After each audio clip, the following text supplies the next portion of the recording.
오늘 찬양 감사합니다. 이제 김중산 나오셔서 시험하신 하나님이란 제목으로 말씀 전하실 때 그런에 받으시기 바랍니다.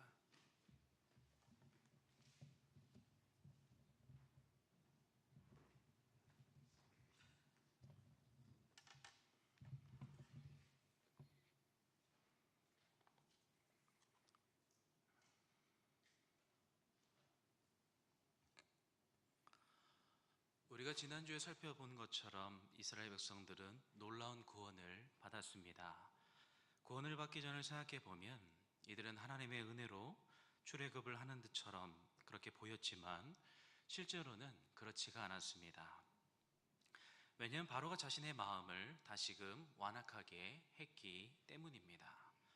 바로는 자신의 모든 군대를 동원했고요, 이스라엘을 쫓았습니다. 그래서 이스라엘의 상황은 진퇴양난과 같았습니다. 앞에는 홍해가 가로막고 있었고 뒤에는 애굽의 군대가 쫓아오고 있었습니다. 이스라엘 백성들이 이 상황을 바라보고 무엇을 느꼈겠습니까? 그것은 다름 아닌 두려움입니다. 왜냐하면 어찌할 방법이 없기 때문이에요. 이제 죽는 것은 시간 문제일 뿐입니다. 그래서 이스라엘 백성들은 모세를 향해 원망의 말을 내뱉었습니다. 그런데 그때 무슨 일이 일어납니까? 감히 누구도 예상하지 못했던 일이 일어나게 됩니다. 아마 이 자리에는 저와 여러분이 그곳에 있었더라도 마찬가지였을 것입니다. 도대체 누가 바다가 갈라지는 것을 상상이나 했겠습니까?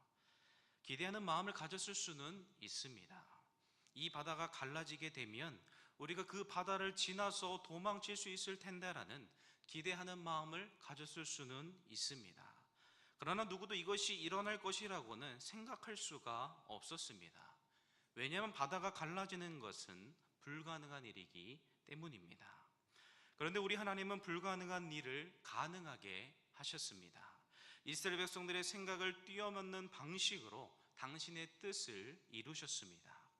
출애굽기 14장을 보면 그 대상을 이렇게 말씀합니다. 모세가 바다 위로 손을 내어민데 여호와께서 큰 동풍으로 밤새도록 바닷물을 물러가게 하시니 물이 갈라져 바다가 마른 땅이 된지라. 이스라엘 자손이 바다 가운데 육지로 행하고 물은 그들의 좌우에 벽이 되니. 하나님이 무엇을 하셨습니까? 큰 동풍으로 바닷물을 물러가게 하셨습니다. 물이 갈라지게 하셨고요, 그곳에 길을 만드셨습니다. 분명 이스라엘 백성들이 볼 때 그곳은 바다였습니다. 그런데 그 바다가 갈라지고 생각하지 못했던 새 길이 생긴 것입니다. 그것을 자세히 보니 길 좌우에는 여전히 물이 서 있었습니다. 저는 이 부분을 생각하면서 물이 갈라지는 기적도 참 대단한 것이지만 그 갈라진 물이 계속 똑같이 서서 길을 만들고 있었다는 그 사실이 더 대단해 보였습니다. 그러나 이것이 놀라운 일의 전부는 아닙니다. 우리는 하나님이 하신 일들을 14장의 말씀을 통해서도 확인할 수가 있는데요, 오늘 읽은 모세의 노래가 있는 15장에서도 그 사실을 확인할 수가 있습니다. 1절 뒷부분을 보면 모세는 이렇게 노래합니다. 내가 여호와를 찬송하리니 그는 높고 영화로우시며 말과 그 탄자를 바다에 던지셨음이로다.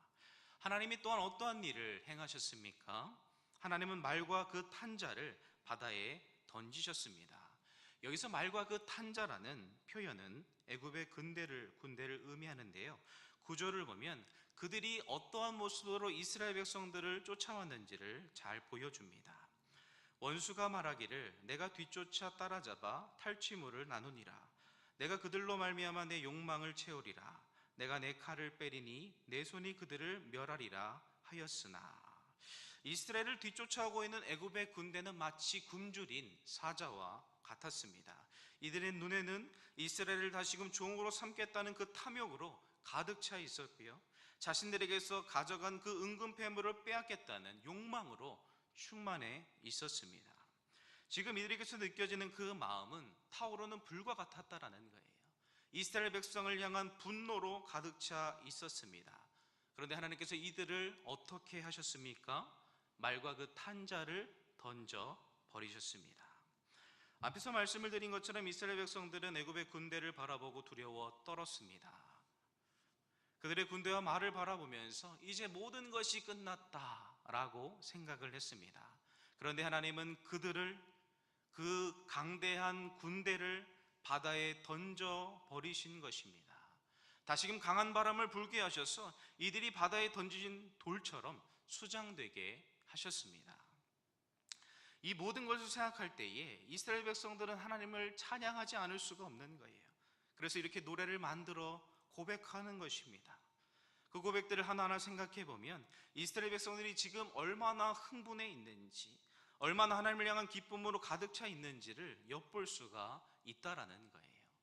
우리가 이들의 마음을 다 알 수는 없습니다. 그러나 생각해 보면 지금 이스라엘 백성들이 이런 하나님의 구원을 얻기까지 무려 몇 년이 걸렸습니까?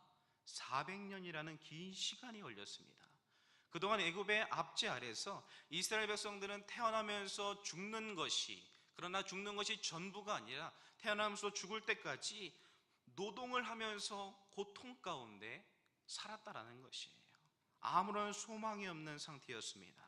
그런데 이제 그 모든 고통으로부터 완전한 자유를 얻게 되었다라는 거예요. 그 기쁨이 얼마나 크겠습니까? 그 기쁨은 모세와 미리암의 노래에는 다 담을 수 없는 기쁨이 아닐까 생각이 되어집니다. 그런데 우리는 얼마 지나지 않아 이스라엘 백성들의 이러한 모습이 달라진다는 것을 알게 됩니다. 22절부터 시작되는 이스라엘 백성들의 모습은 이전에 찬양을 불렀던 그 때와는 다른 모습을 보여주고 있습니다. 먼저 그 배경을 살펴보기를 원하는데요, 22절을 보면 당시 상황을 이렇게 기록하고 있습니다. 모세가 홍해에서 이스라엘을 인도하며 그들이 나와서 수르 광야로 들어가서 거기서 사흘 길을 걸었으나 물을 얻지 못하고. 우리는 이 말씀을 통해 이스라엘 백성들이 모세를 중심으로 이동하고 있다는 것을 알 수가 있습니다. 이전까지는 하나님께서 홍해의 기적을 통해 베풀어 주신 그 구원의 은혜를 맛보고 즐거워했지만 그 자리에 머물러 있지 않았다라는 거예요. 하나님은 이스라엘을 다른 곳으로 인도하셨습니다. 그곳이 어디입니까? 바로 광야입니다. 홍해를 지나서 수르 광야로 들어가게 하셨습니다. 사랑하는 성도 여러분, 광야는 어떤 곳입니까? 우리가 광야를 떠올릴 때에 광야는 좋은 이미지의 장소가 아닙니다. 광야는 적막한 곳이고 황량한 곳입니다. 물을 찾기가 힘든 곳이고 당연히 사람이 생활을 할 수가 없는 곳입니다. 그런데 하나님께서 지금 이들을 그런 광야 가운데로 몰아가고 계신다는 사실입니다. 처음에 광야에 들어섰을 때 이스라엘 백성들의 마음이 어떠했을까요? 아마도 하나님이 베푸신 구원의 그 은혜 때문에 광야길을 걷는 것조차 의식하지 못했을 것 같아요. 모든 것이 행복하고 광야길을 걷는 그 순간순간도 즐거움의 노래로 가득 차지 않았을까 생각이 되어집니다. 그러나 시간이 지날수록 무엇이 보이기 시작합니까? 그전에는 보이지 않았던 현실이 보이기 시작을 하는 거예요. 끝없이 펼쳐진 광야가 눈에 들어오기 시작을 했을 것입니다. 그리고 아무것도 없는 주변 광경이 들어왔을 거예요. 그리고 언제까지 이 길을 걸어가야 할지 알 수 없는 그 사실 때문에 도대체 언제까지 이러한 시간이 지나가야 할까라는 생각을 했을 것입니다. 그리고 슬슬 무엇이 느껴집니까? 피곤함이 느껴지고 배고픔이 느껴지고 목마름이 느껴졌을 것입니다. 그래도 하루는 견딜만 했던 것으로 보입니다. 그런데 문제가 무엇입니까? 이틀이 되었지만 상황은 변하지 않았다라는 거예요. 그리고 3일이 되었습니다. 이제 모세뿐 아니라 이스라엘 백성들도 지쳐버렸습니다. 더군다나 물을 구하려 했지만 찾을 수가 없었다라는 거예요. 그러나 이러한 상황 가운데서도 감사한 것은 어느 누구 하나 원망하는 말을 쏟아내지를 않았다라는 거예요. 원망하는 마음은 있었지만 누구 하나 그 입을 열어서 원망하고 불평하지를 않았습니다. 그러다 이들이 도착한 곳이 어디입니까? 바로 마라라는 지역입니다. 사실 이곳에 도착하면서도 아무런 기대를 하지 않았습니다. 하지만 이내 이스라엘 백성들의 표정은 웃음이 가득하게 되었던 것이죠. 그 이유가 무엇입니까? 물을 발견했기 때문입니다. 여기까지만 보면 참 행복합니다. 그러나 우리는 이후에 어떠한 일이 일어나고 있는지를 잘 알고 있잖아요. 23절과 24절을 보면 당시 상황을 이렇게 기록하고 있습니다. 마라에 이르렀더니 그곳 물이 써서 마시지 못하겠으므로 그 이름을 마라라 하였더라. 백성이 모세에게 원망하여 이르되 우리가 무엇을 마실까 하매. 이스라엘 백성들이 물을 발견했습니다. 그런데 물이 어떻습니까? 씁니다. 써서 마실 수가 없었습니다. 그러자 이스라엘 백성들은 그동안 쌓였던 모든 마음을 토해내기 시작했다라는 거예요. 자신들을 여기까지 인도했던 모세에게 마실 것이 없다며 원망하기 시작했습니다. 이런 마음들이 갑자기 생겨났겠습니까? 그렇지 않습니다. 이전부터 생각을 하고 있었지만 스스로 눌렀던 거예요. 하나님이 베푸신 그 은혜를 기억하고 옆에 있는 사람들을 생각하면서 마음속에 쌓아두었을 것이 분명합니다. 그런데 쌓이고 쌓였던 그 마음들이 해결되지 않자 어떻게 되는 것입니까? 폭포수와 같이 터져버리고 있는 거예요. 사실 모세도 이러한 상황이 벌어질 것이라고 예상을 했을 것 같아요. 왜냐하면 3일이라는 시간 동안 걷고 걸었지만 물을 찾을 수가 없었기 때문입니다. 그러나 막상 이스라엘 백성들이 원망의 말을 내뱉자 모세는 당황하지 않을 수가 없었던 거예요. 왜냐하면 그 원망하는 입이 도대체 몇 개입니까? 200만 명이 모세에게 찾아와서 원망을 하고 있는 거예요. 그래서 모세가 어떻게 합니까? 하나님 앞에 엎드려 기도하기 시작을 합니다. 그냥 눈을 감고 읊조린 것이 아닙니다. 하나님 앞에 간절한 마음으로 울부짖으며 기도했다라는 거예요. 하나님, 왜 이곳으로 인도하셨습니까? 이스라엘 백성들이 지금 물이 없어서 원망하고 있는데 도대체 제가 어떻게 해야 합니까? 라고 하나님께 기도하기 시작했습니다. 그때 하나님이 모세의 기도에 응답하셨는데요. 그 내용이 무엇입니까? 25절을 보면 이렇게 기록하고 있습니다. 모세가 여호와께 부르짖었더니 여호와께서 그에게 한 나무를 가리키시니 그가 물에 던지니 물이 달게 되었더라. 거기서 여호와께서 그들을 위하여 법도와 율례를 정하시고 그들을 시험하실세. 하나님은 기도하는 모세에게 하나의 나무를 보여주셨습니다. 그래서 그 나무를 물에 던졌습니다. 어떻게 되었습니까? 쓴 물이 달게 되었습니다. 여기서 달게 되었다라는 이 표현은 달콤한 물이 되었다라는 말이 아니라 마실 수 있는 물이 되었다라는 의미입니다. 하나님이 모세의 기도를 들어 응답하셨다라는 거예요. 이스라엘 백성들의 목마름을 채워 주셨습니다. 이것이 우리가 살펴볼 본문의 주된 내용입니다. 사랑하는 성도 여러분, 하나님께서 이 본문의 말씀을 통해 저와 여러분에게 말씀하시는 바가 무엇이겠습니까? 우리는 두 가지로 하나님의 교훈을 살펴볼 수가 있는데요. 하나는 우리를 향한 하나님의 뜻이 무엇인가입니다. 첫 번째가 뭐라고요? 우리를 향한 하나님의 뜻이 무엇인가? 우리는 본문의 말씀을 살펴보았습니다. 그리고 하나님께서 이스라엘 백성들을 어디로 인도하셨습니까? 광야로 인도하셨다는 사실도 살펴보았습니다. 그렇다면 하나님께서 광야로 인도하신 이유가 무엇일까요? 왜 하나님은 광야길로 3일이나 되는 그 시간 동안에 이스라엘 백성들을 들어가게 하셨을까요? 하나님은 이스라엘 백성들이 물이 없어서 고생하는 것을 원하시는 걸까요?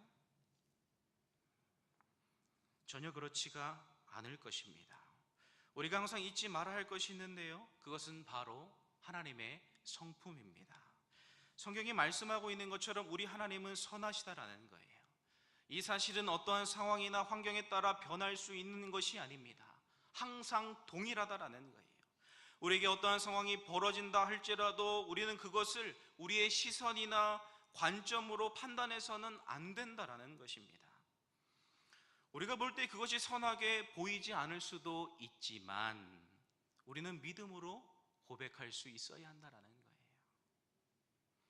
하나님께서 허락하셨기 때문에 선하다고 말할 수 있어야 합니다. 지금 이스라엘 백성들이 놓여진 그 상황만 바라본다면 원망하는 것이 이상한 것이 아니에요. 왜냐하면 하루 이틀도 아니고 3일 동안 물을 찾지 못했기 때문입니다. 만약 이스라엘 백성들이 스스로 가고 싶은 길을 가다가 이러한 상황을 만나게 되었다면 어땠을까요? 하나님 앞에 원망할 이유가 전혀 없는 거예요. 도리어 하나님 앞에 죄송한 마음을 가지고 회개해야 할 것입니다. 그러나 지금 이러한 상황을 만나게 된 그 원인이 어디 있는 것입니까? 바로 하나님께 있다라는 거예요. 하나님이 인도하신 결과 무리 없는 상황을 만났기 때문입니다. 그러나 우리는 본문의 말씀을 조금 더 넓게 볼 필요가 있습니다. 이스라엘 백성들을 향한 하나님의 뜻이 어디 있는 걸까요? 마라에서 일어난 이 사건이 본문 22절부터 27절의 말씀에 기록되어 있는데요, 말씀을 잘 보면 물에 관한 표현이 3번 등장합니다. 3번. 첫 번째는 22절입니다. 무엇을 이야기하고 있습니까? 이스라엘 백성들이 물을 얻지 못했다는 거예요. 그리고 두 번째는 25절입니다. 무엇을 이야기합니까? 물을 발견하기는 했는데 물이 써서 마시지 못했다라는 거예요. 그런데 하나님이 어떻게 하셨습니까? 나뭇가지를 던지게 하셔서 그 물을 마실 수 있는 물로 바꾸어 주셨습니다. 그리고 물에 관한 세 번째 표현이 27절에 나오는데요, 같이 한번 읽기를 원합니다. 27절입니다. 시작.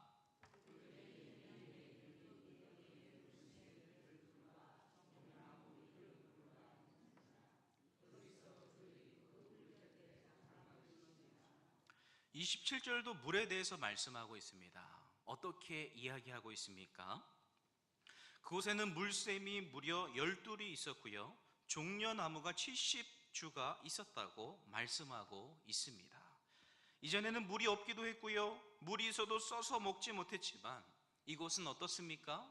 이전과 너무나 다르다는 것이죠. 물이 넘쳐나고 물뿐 아니라 광야에 지친 이스라엘 백성들이 평안히 쉼을 쉴 수 있는 정말 오아시스와 같은 곳이었다라는 거예요. 이것은 우리에게 하나님의 뜻이 어디 있었는가를 간접적으로 잘 보여줍니다. 사랑하는 성도 여러분, 하나님이 이스라엘 백성들을 인도하길 원하셨던 그 장소가 어디이겠습니까? 마라이겠습니까? 아니면 엘림이겠습니까? 하나님의 뜻은 엘림에 있었다라는 거예요. 하나님이 이스라엘 백성들의 필요가 무엇인지를 모르는 분이 아니시라는 겁니다. 사람이 아니시기 때문에 이스라엘 백성들이 광야에서 겪고 있는 목마름이 얼마나 고통스러운 것인지를 알지 못하셔서 그들의 고통을 그냥 모른 채 하신 분이 아니시라는 거예요. 하나님은 누구보다 이스라엘 백성들을 사랑하셨습니다. 그래서 애굽으로부터 완전한 구원과 자유를 허락해 주셨잖아요. 애굽에서 구원하신 그 하나님께서 이스라엘 백성들의 그 목마름과 고통을 모르시겠습니까? 그럴 수 없다라는 거예요. 하나님의 마음은 이들을 먹이시는 것입니다. 그래서 이들을 엘림으로 인도하셨습니다. 그러나 그곳까지 이르기 전에 이스라엘 백성들이 한 것이 무엇입니까? 자신을 인도하시는 하나님을 판단해 버렸습니다. 자신들이 물이 없어서 고통을 느끼는 것으로 인해, 그리고 마라라는 지역에 이르러 물이 쓴 것을 바라보고 나서는 하나님의 선하심을 의심했다라는 거예요. 하나님께 자신들이 느끼는 모든 마음들을, 원망의 마음들을 아무런 역 없이 쏟아버렸다라는 것입니다. 우리는 본문의 말씀을 살펴보면서 저와 여러분의 연약함을 또한 보게 됩니다. 우리는 연약하기 때문에, 한계가 있기 때문에 하나님처럼 모든 것을 알 수가 없어요. 시간에 있어서도 한계가 있고요, 공간에 있어서도, 능력에 있어서도, 그 외에 여러 가지 많은 부분에 있어서 한계가 있기 때문에 우리는 부족하고 연약한 존재라는 것입니다. 그래서 우리는 우리가 당한 상황만 바라보고 전부를 판단하는 어리석음에 빠질 때가 있다라는 거예요.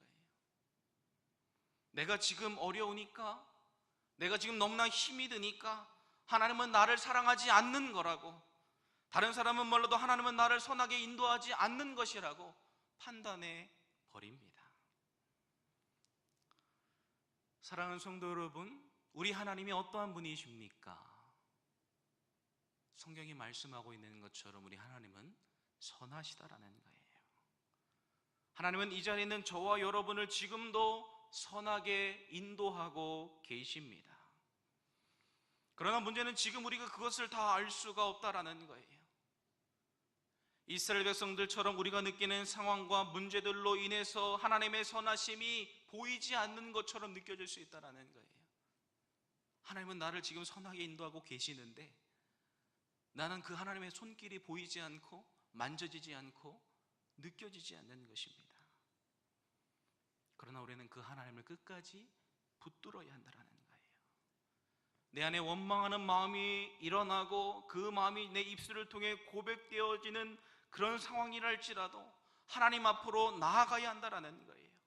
하나님을 믿음으로 붙들어야 하고요, 믿음으로 반응하고 고백하기 위해 발버둥을 쳐야 한다는 것입니다. 우리 하나님은 결코 우리를 버리시거나 외면하시는 분이 아니십니다. 이스라엘 백성들을 엘림이라는 지역으로 인도하셔서 풍성한 쉼과 은혜를 베풀어 주신 것처럼 하나님이 저와 여러분을 선하게 인도하실 것이고, 아니요, 지금도 선하게 인도하고 계십니다. 하나님이 우리에게 원하시는 것이 무엇입니까? 그것은 다른 것이 아니라 하나님을 향한 믿음입니다. 너는 나를 끝까지 신뢰할 수 있느냐? 너가 보여지고 느껴지는 그 상황 속에서도 나의 선하심을 끝까지 붙들고 의지할 수 있는지를 우리에게 물어보신다라는 거예요. 그리고 우리에게서 그런 믿음을 찾으신다는 것입니다. 하나님은 우리가 하나님을 온전히 신뢰하기를 원하시는 거예요. 내 마음의 한 부분만 하나님을 인정하고 나머지 부분은 하나님을 인정하지 않는 것이 아니라 내 마음 전부가 하나님을 신뢰하고 인정하고 붙들기를 원하신다라는 것입니다. 그분께 우리의 삶을 의탁하기를 원하신다라는 거예요. 내 삶을 맡길까 말까 계산하고 재고, 맡길 것인가 말 것인가 고민하면서 왔다 갔다 하는 것이 아니라 하나님의 선하심을 믿고 우리의 마음과 삶을 의탁하기를 하나님이 원하고 계십니다. 우리가 모두 이러한 믿음을 가지고 하나님의 인도하심을 따라 걸어갈 수 있기를 주님의 이름으로 간절히 소원합니다. 이것이 본문을 통해 주시는 첫 번째 교훈입니다. 그렇다면 두 번째 교훈은 무엇일까요? 우리는 이스라엘 백성들을 시험하시는 하나님의 모습을 통해서 두 번째 교훈이 무엇인지를 알 수가 있습니다. 본문이 말씀하고 있는 것처럼 이스라엘 백성들은 마라에 이르렀습니다. 그리고 그곳에서 물을 발견했습니다. 그런데 물이 어떠했습니까? 도무지 써서 마실 수가 없었습니다. 이때 모세는 하나님 앞에 부르짖어 기도했는데요, 그때 하나님이 한 가지 방법을 가르쳐 주셨습니다. 그것은 한 나무를 그 마라에 쓴 물에 던지라는 거예요. 그 말에 순종했을 때에 그 쓴 물이 바뀌어 단물이, 먹을 수 있는 물이 되어졌습니다. 그리고 이스라엘 백성들은 이 광경을 다 보고 있었다라는 거예요. 모세가 기도하는 장면, 하나님이 모세에게 말씀하신 것, 모세가 나뭇가지를 던진 것, 그리고 물이 변하여서 단물이 된 모든 과정들을 다 보고 있었다라는 거예요. 그때 하나님은 이스라엘 백성들을 위하여 법도와 율례를 정하셨습니다. 그들을 시험하셨다라는 거예요. 우리는 법도와 율례라고 이야기하면 무겁게 느낄 수 있겠지만 그렇지 않습니다. 여기서 하나님이 말씀하시는 법도와 율례는 다른 것이 아니라 바로 순종입니다. 우리는 이 사실을 26절에서 확인할 수 있는데요, 함께 한번 읽기를 원합니다. 26절입니다. 시작.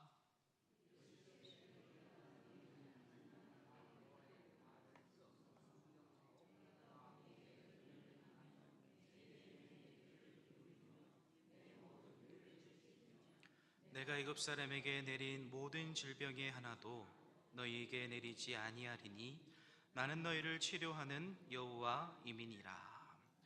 하나님이 무엇을 말씀하셨습니까? 하나님의 말씀에 청종하라는 거예요. 그리고 하나님 보시기에 의를 행하라고 말씀하시는데요, 이것은 다른 것이 아니라 하나님을 믿고 그 말씀에 순종하는 것을 의미합니다. 사랑하는 성도 여러분, 이런 말씀을 언제 주셨다고요? 한 나뭇가지를 물에 던지는 순종을 통해 쓴 물을 단물로 바꾸어 주셨을 그때입니다. 하나님은 순종으로 하나님의 역사를 보여주신 이후에 이스라엘 백성들에게 그 순간 무엇을 요구하시는 거예요? 순종을 요구하고 계시는 거예요. 이렇게 말씀하시는 이유는 다른 것이 아니에요. 순종을 해야 하나님의 은혜를 경험할 수 있기 때문입니다. 하나님은 모세를 통해 이 사실을 보여주셨고 경험하게 하셨습니다. 그러면서 또한 말씀하시기를 너희가 순종하면 내가 애굽 사람에게 내린 모든 질병의 하나도 너희에게 내리지 않게 하겠다라고 약속의 말씀을 주고 계십니다. 우리는 출애굽기를 살펴보면서 애굽 가운데 일어난 재앙이 무엇인지를 잘 알고 있습니다. 그리고 이 재앙들로 인해 애굽 사람들이 얼마나 고통스러워했는지도 잘 알고 있습니다. 그런데 그 당시 신기한 것이 무엇이었습니까? 애굽 사람들은 너무나 고통스러워서 모세를 찾아와서 애원을 하고 은혜를 간구했지만 그 모든 재앙이 이스라엘 백성에게는 하나도 임하지 않았다는 거예요. 그 이유가 무엇입니까? 하나님이 지금 말씀하고 계시는 것처럼 재앙이 이스라엘 백성들 가운데 내리는 것을 하나님이 막으셨다라는 거예요. 다른 말로 이야기하면 하나님께서 이스라엘 백성들을 친히 지키시고 보호해 주셨다는 사실입니다. 하나님 지금 이 말씀을 하시면서 순종하는 자에게 내가 이러한 은혜를 줄 것이다 라고 약속을 하고 계신다라는 거예요. 우리는 이 말씀을 들을 때에 잘 들어야 합니다. 왜냐하면 오해할 수 있기 때문에 그래요. 지금 하나님께서 이스라엘 백성들에게 순종을 요구하시는 이유는 하나님께서 당신의 뜻을 잘 이루기 위해서일까요? 하나님 자신에게 유익이 되기 때문에 이스라엘 백성들에게 순종할 수 있도록 가르치시는 겁니까? 제발 순종할 수 있도록 이야기함으로써 그들이 그 순종의 말을 듣고 하나님의 뜻을 이루기를 원하는 그 마음으로 지금 이 말씀을 하시냐는 거예요. 혹시 우리 중에 순종에 대해서 마치 우리가 주도권을 가지고 있는 것처럼 생각하시는 분이 있다면 우리는 그 생각을 내려놓아야 합니다. 마치 순종의 주도권이 나에게 있는 것처럼 생각을 하는 것이죠. 사랑하는 성도 여러분, 순종의 유익은 하나님께 있는 게 아니에요. 하나님 우리에게 순종을 말씀하시는 이유는 하나님께 유익하기 위해서 말씀하시는 게 아니라는 거예요. 순종의 유익은 누구에게 있습니까? 바로 우리에게 있다라는 거예요. 그렇기 때문에 우리에게 순종하라고 말씀하시며 약속하시는 그 하나님의 마음이 어떠한지를 우리가 헤아릴 수 있어야 된다라는 거예요. 저는 이 부분을 묵상하면서 자녀를 사랑하는 어머니가 생각이 났습니다. 저희 집도 가끔 그렇지만 자녀가 밥을 먹지 않으면 어떻게 합니까? 엄마 아빠는 자녀를 먹이기 위해 노력을 합니다. 한 번, 두 번은 자녀가 먹을 때까지 기다리기도 하고 밥상을 치우기도 하고 버릇을 들이기 위해, 좋은 습관을 들이기 위해 기다려주기도 합니다. 그러나 자녀가 밥을 먹지 않아 살이 빠지고 아프게 되면 부모의 마음이 어떻습니까? 살이 빠지는 자녀보다 부모의 마음은 더욱 아픈 거예요. 그래서 자녀에게 어떻게 합니까? 자녀의 건강을 위해 밥을 먹이면서도 자녀에게 약속을 하는 것이죠. 야, 밥 먹으면 내가 장난감 사줄게.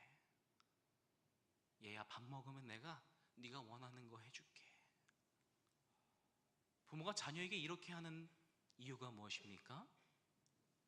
그것은 다른 것이 아니라 그 자녀를 사랑하기 때문입니다. 자녀가 건강하기를 원하기 때문이라는 거예요. 우리 하나님이 이와 같은 거예요. 순종은 하나님을 위한 것이 절대 아닙니다. 저와 여러분을 위한 것이라는 거예요. 그런데 하나님은 우리의 유익을 위해 순종을 말씀하시면서도 우리가 순종할 때에 너희가 내 말을 듣고 순종하면 내가 너희를 치료할 것이다, 내가 너희를 복줄 것이다, 내가 너희에게 필요한 은혜를 줄 것이다 라고 약속의 말씀을 하고 있다라는 거예요. 이것이 저와 여러분을 향한 하나님의 마음인 줄로 믿으시기를 바랍니다. 사랑하는 성도 여러분, 우리는 하나님께서 본문을 통해 주시는 두 가지 교훈을 생각해 보았습니다. 하나는 우리를 향한 하나님의 뜻이 무엇인가였고요, 다른 하나는 하나님이 이번 시험을 통해서 우리에게 가르쳐 주고자 하시는 것이 무엇인가였습니다. 이 두 가지를 통해 하나님이 우리에게 말씀하시는 것은 무엇일까요? 그것은 바로 믿음과 순종입니다. 하나님은 당신의 뜻을 신뢰하지 못하고 의심하는 이스라엘 백성들에게, 이스라엘 백성들과 같은 저와 여러분에게 하나님의 선하심을 믿을 것을 요구하고 계신다라는 거예요. 하나님은 지금 내가 왜 너희를 이렇게 인도하고 있는지를 설명하고 계시는 것이 아니라 그들에게 믿음을 요구하시고 믿음을 찾고 계신다라는 거예요. 너희들이 나를 의심하지 말고 더 이상 나에게 원망하고 불평하지 말고 나를 믿으라는 것입니다. 내가 너희를 선하게 인도하고 있으니까 다른 것을 생각하지 말고 나를 온전히 믿고 붙들라고 말씀하고 계신다라는 거예요. 그리고 원망하고 불평하는 우리들에게 말씀하시기를, 너희가 내 말에 순종하면 내가 은혜를 베풀어 주고 너희를 인도해 줄 것이다 라고 약속을 하고 계십니다. 사랑하는 성도 여러분, 이 두 가지 믿음과 순종, 누구를 위해 요구하고 계시는 겁니까?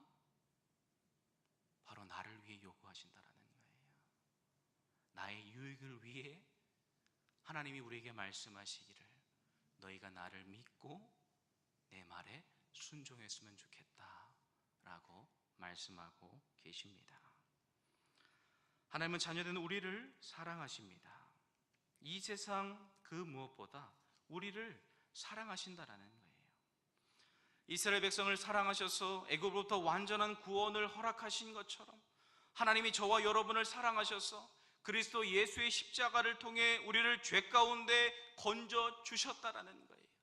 우리를 당신의 자녀로 삼아 주셨고 하나님을 예배하는 민족, 백성과 자녀가 되게 하셨습니다. 하나님은 그러한 우리가 하나님을 신뢰하기를 원하신다라는 거예요. 하나님을 믿음으로 바라보기를 원하신다라는 거예요. 사랑하는 성도 여러분, 믿음의 기초가 무엇인지 아십니까? 믿음의 기초는 사랑입니다. 사랑하면 믿게 되어 있는 거예요. 내가 누군가를 사랑하면 그 사람의 말을 있는 그대로 믿게 되는 것입니다. 하나님은 우리가 그렇게 하나님을 사랑하기를 원하신다라는 거예요. 하나님의 인도하심과 말씀을 의심하고 원망하고 불평하고 판단하는 것이 아니라 그것을 있는 그대로 받아들이기를 원하시는 거예요. 그대로 믿고 순종하기를 원하시는 겁니다. 이 자리에는 저와 여러분이 이 하나님의 부르심에 믿음으로 반응할 수 있기를 주님의 이름으로 간절히 소원합니다. 그리하여 하나님이 예비하신 그 은혜들을 매일의 삶 속에서 맛볼 수 있기를 바라고요, 늘 주 안에서 기쁨과 감사함으로 살아가는 복된 삶이 되기를 주님의 이름으로 간절히 소원합니다. 제가 잠깐 기도하겠습니다. 살아계신 하나님 아버지, 감사합니다. 우리를 사랑하셔서 예수 그리스도를 이 땅에 보내주시고 그분의 십자가를 통해 우리를 구속하시며 당신의 자녀로 삼아주신 것 감사드립니다. 그러나 우리의 삶은 이스라엘 백성들과 같이 하나님의 선하심을 깨닫지 못하고 원망하고 불평하는 자리에 있을 때가 너무나 많이 있습니다. 우리의 연약함을 불쌍히 여겨주시옵시고 우리에게 굳센 믿음을 허락해 주옵소서. 그러므로 말미암아 지금도 나의 삶이 하나님의 선하신 손길 아래 있음을 확신하게 하시고 하나님이 내게 주신 그 말씀을 따라 순종할 수 있도록 도와주셔서 우리를 엘림으로 인도하시는 선하신 뜻 가운데 인도하시는 그 손길을 맛보고 누릴 수 있도록 주여 도와 주옵소서. 이 말씀이 우리의 삶 가운데 그대로 열매 맺기를 간절히 소원하오며 거룩하신 예수님의 이름으로 기도합니다.